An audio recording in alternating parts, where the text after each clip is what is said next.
Régulièrement en séance, des consultants évoquent le besoin d'ancrage. On m'a dit que je devais être plus ancré pour me connecter à plus grand. Tel un arbre, avoir des racines profondes donnerait accès au ciel. C'est une image. Avoir de profondes racines signifie d'abord être bien nourri. Et en tant qu'humain, il s'agit à la fois de nourriture physique, mais aussi de pensée saine et d'intention juste. Et atteindre le ciel, comme l'arbre, ce n'est pas entrer en connexion avec l'au-delà, mais se tenir droit, avoir la tête haute, regarder devant, se dresser, progresser et grandir. Croyez-vous que l'arbre s'érige vers le ciel pour entendre des voix? Il cherche la lumière, son complément alimentaire à l'eau et aux éléments de la terre. Voilà ce dont nous pouvons nous inspirer. Vouloir avoir de profondes racines peut empêcher l'évolution, peut bloquer dans la progression d'un être. L'arbre n'est pas enraciné pour rester sur place, mais pour se nourrir avant tout. S'enraciner en tant qu'homme, en tant qu'être humain, ne doit pas nous empêcher de bouger, d'évoluer. Auquel cas, sinon, nous sommes comme le bateau dont on jette l'ancre à la mer et qui, de ce fait, temporairement, perd sa raison d'être, à savoir celle de naviguer. Dans l'image de l'arbre, les racines sont complémentaires à ses feuilles. Ces feuilles qui volent au vent, qui tombent et qui repoussent. Si on garde cette image, on peut en prendre exemple, mais pas comme on l'entend au sens premier, de s'enraciner pour connecter à l'au-delà.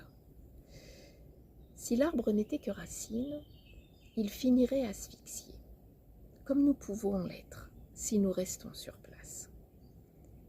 Et nos expériences sont comme ces feuilles, l'occasion de lâcher, de laisser tomber pour reconstruire.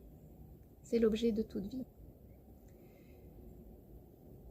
Je préfère à la notion d'ancrage celle d'être centré, de revenir à soi, d'habiter son corps et ses corps, comme le fait l'arbre d'ailleurs.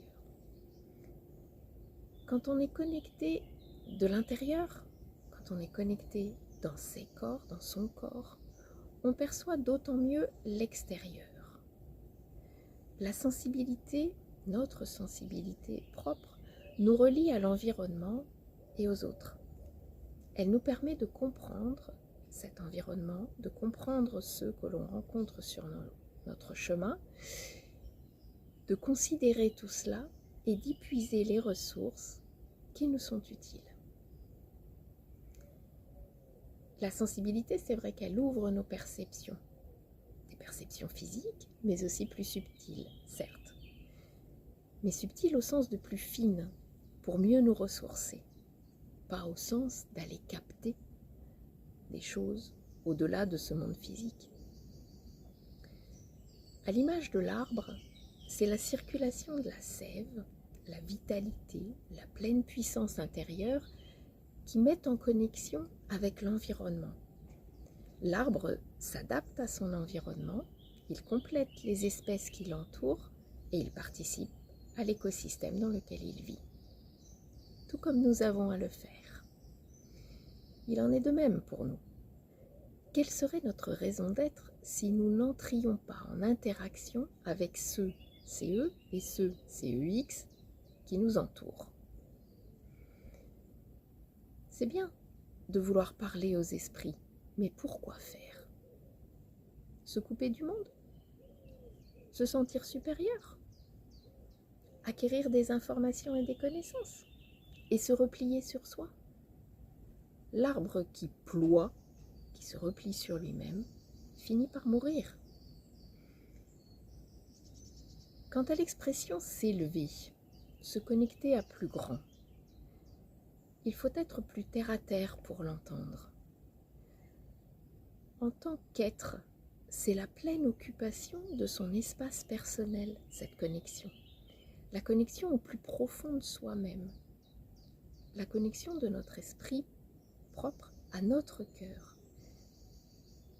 C'est ce retour à soi qui offre la capacité de se tenir debout, droit, d'avancer à bon rythme, en captant la lumière qui rend les idées claires.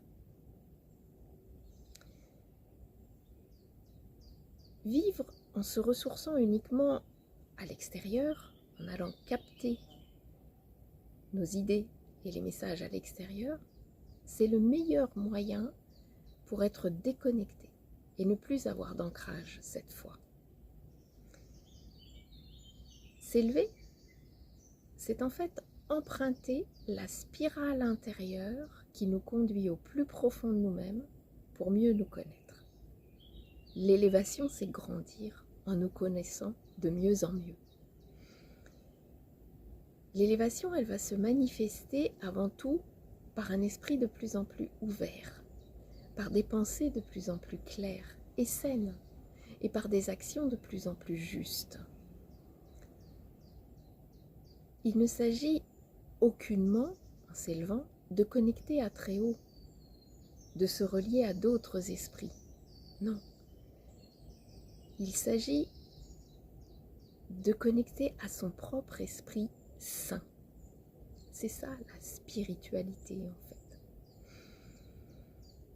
Alors l'ancrage dont on parle, que l'on réclame parfois, cet ancrage c'est en nous, dans notre intériorité. C'est là que nous sommes bien amarrés. C'est là que nous trouvons nos forces, notre sensation première de sécurité. Et ensuite, c'est là aussi que nous allons trouver les capacités de nous connecter à l'au-delà de nous, c'est-à-dire aux éléments et aux êtres sur notre chemin qui vont nous permettre de progresser. Pas un au-delà ultime, mais l'au-delà de nous, simplement. L'ancrage, c'est donc en nous-mêmes. Et il ne nous retient pas d'avancer dans ce cas, ni d'évoluer, ni de grandir. Au contraire, il nous permet tout cela. À mon sens, c'est en étant de plus en plus terre à terre que nous donnons sens à cette vie. Pas en attendant que le ciel nous tombe sur la tête, si vous voyez ce que je veux dire, dans tous les sens du terme. C'est aussi en étant plus terre à terre que nous sommes plus aptes au discernement, pour éviter de nous laisser bercer par des discours portés par du vent. Le vent, sa fonction première, c'est de nous réveiller, de nous secouer, de nous délester du superflu.